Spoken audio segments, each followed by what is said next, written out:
চায়।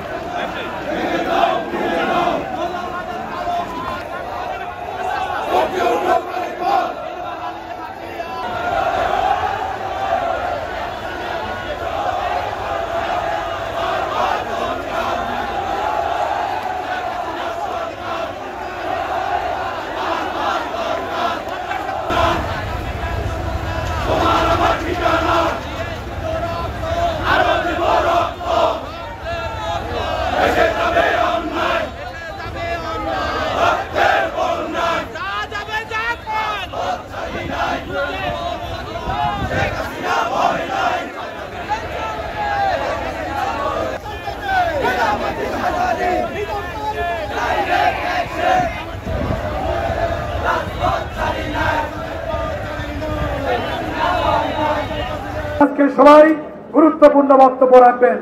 আমি শোক সন্তান জাতির পিতা বঙ্গবন্ধু শেখ মুজিবুর রহমানের প্রতি শোকের মাস আসলেই বাঙালি জাতি আতঙ্কে থাকে। আর আমরা চাই সাধারণ মানুষ যাতে জীবন নিয়ে হলেও আমরা সাধারণ মানুষকে আন্তরিকভাবে ধন্যবাদ জানিয়ে আমার